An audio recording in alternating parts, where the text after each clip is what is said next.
it's really cool because it's almost like that parent and child relationship. One of the things about parenting is that as your child ages, it's just a constant process of you letting go.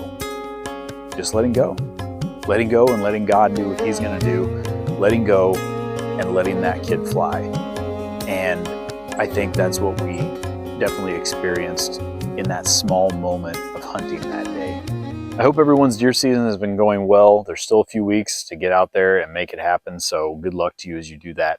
My dad figured up this year that it had actually been 50 years this year in 2025 since he killed his first deer in 1975. And it was actually on the same date, November 15th, and on the same day of the week on a Saturday. So this firearm season was one that he was really looking forward to and really had the makings to be something special.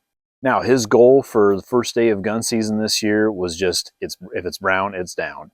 And I was cool with that. He was cool with that.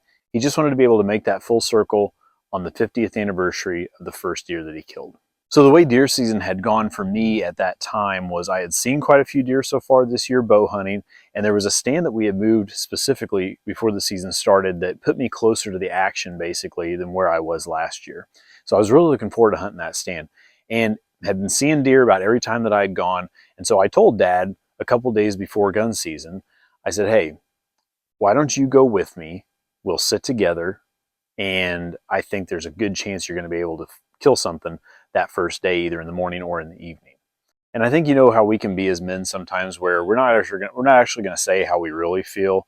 And so he told me he would think about it.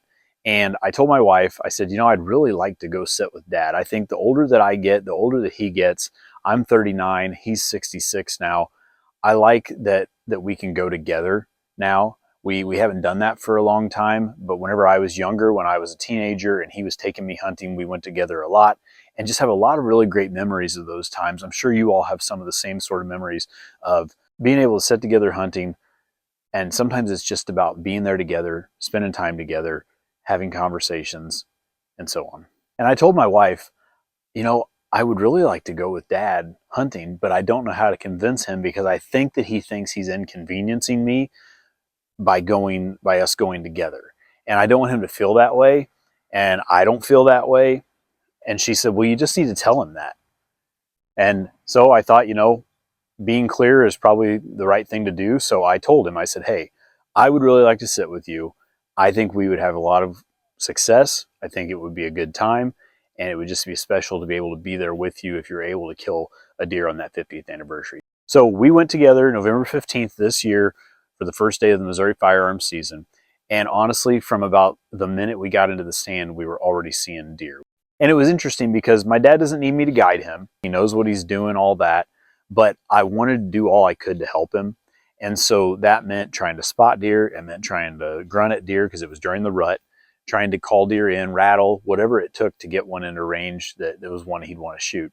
So we had a spike come in, and I knew that he wasn't totally sure if he wanted to shoot a spike or not, even though he said if it's brown, it's down. So it came in probably 50 yards or so. We grunted at it a little bit, and I asked him, whispered to him, do you want to shoot this one? And he said he wasn't sure. And so I was like, that's fine. It's still really early. There's plenty of opportunity and time for us to see something different. So we let that one walk. And then not long after that, we had another spike or fork horn kind of buck come in. And again, passed on that one and let it go as well. And I asked him whenever these deer were coming in, do you want me to try to stop them for you? Do you want to shoot this one? And, just wasn't sure about it, and that was fine. And so we had time. And so then it was interesting because after that, for the next couple hours, we sat there and we just reminisced. We just talked about days gone by, of hunts gone by, of the past, of whenever my grandpa, which was his father-in-law, my grandpa Bill, used to go hunting, and he was an older man at the time. So Dad would get Grandpa Bill situated wherever he was going to hunt, and then Dad would go a few hundred yards away and hunt where he was going to go. And I remember him telling me a story one time of Grandpa Bill had gone, and Dad had just gotten sat down where he was going to hunt, and he hears boom. And then a few minutes later, he hears the car horn honking. My Grandpa Bill had gone back to the car and honked the horn. Honking the horn was the signal that I need your help to come take care of this deer with me. So Dad got down. He did what a good son-in-law or son would do, and he got down, went and helped him with the deer. He got that one taken care of, got Grandpa Bill situated back in his stand, and then he went back to his spot. And it wasn't much longer, he heard another boom. And a few minutes later, car horn honking. So Dad got down and went and helped him with the next deer. So we just told stories where we remembered times that we had successes, that we'd had failures, that we'd had funny things happen. And I guess that over the course of that next couple hours, he slowly changed his mind and decided the next deer that comes out, it doesn't matter if it's a spike or a fork, I'm shooting it. And I told him, I said, you know, the last few weeks, about 8 o'clock is whenever the deer, the bucks have at least have started coming out here. It hasn't been early in the morning. It's been about after 8 o'clock. And no more had I said that. And next thing you know, here comes a small 5-pointer right 15 yards from our stand. And he gave us a look, and then he made his way on out into the bean field. And I asked Dad, are you going to shoot this one? He said, yep. There was no question about it then. And he got his 7mm 08 ready and made the shot, and the deer just dropped right in its tracks at about 27 yards. And the emotions started to flow after that, of just remembering all the things that have happened in the last 50 years, of loved ones that have passed, heartache that we've had, joys that we've had, times in the deer stand, whatever it may be.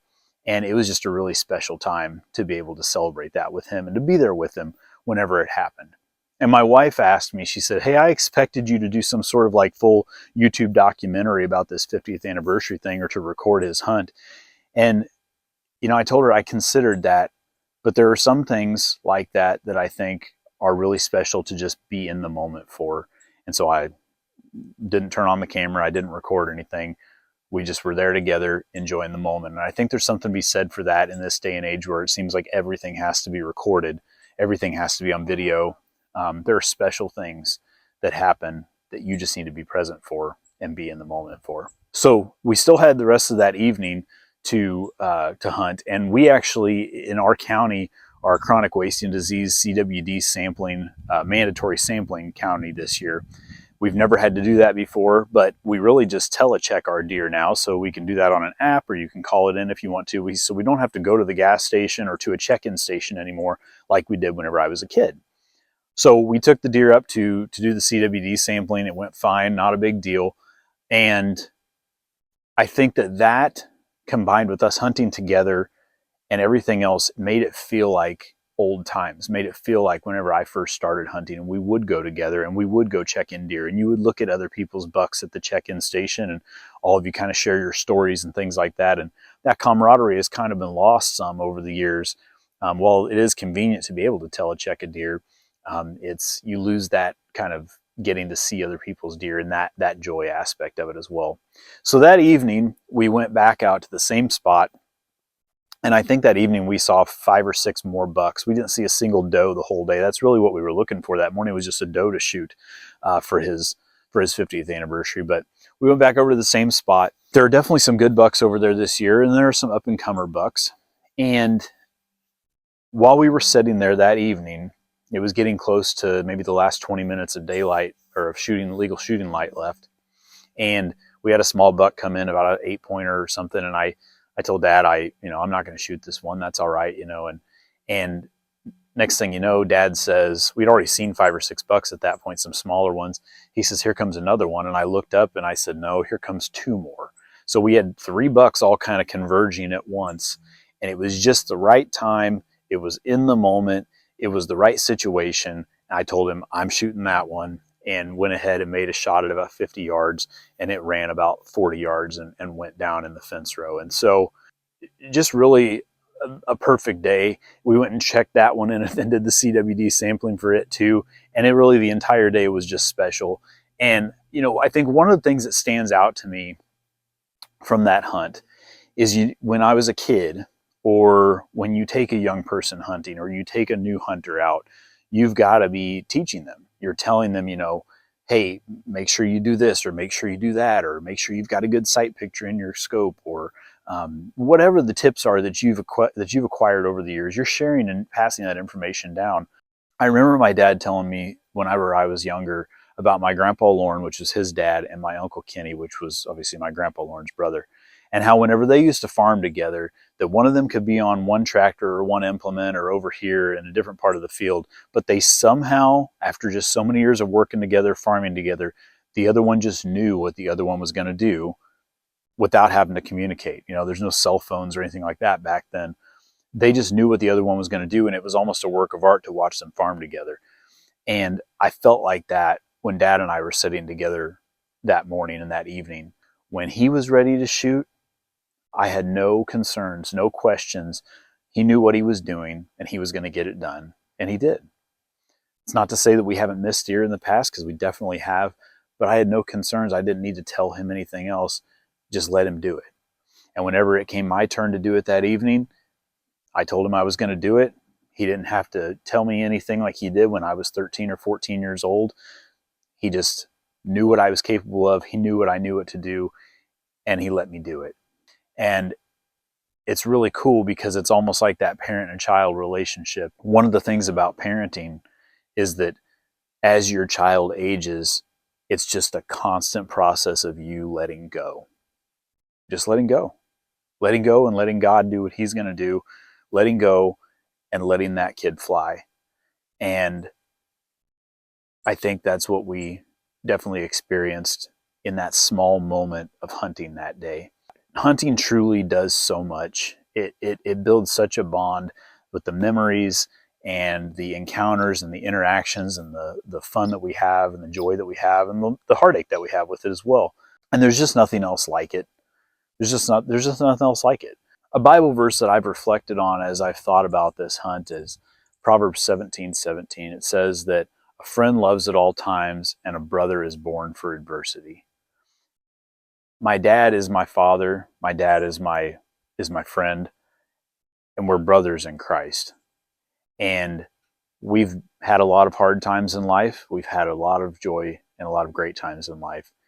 And to be able to sit together and hunt and be able to kill 2 deer the same day, just a really, really special thing. And I would encourage you, if you have someone like that in your life, whether that's a father, a brother, a friend, a sister, a daughter, mother, and you have the opportunity to do something like hunting or whatever it is, it could be a different hobby too, that you both love, try doing it together sometime.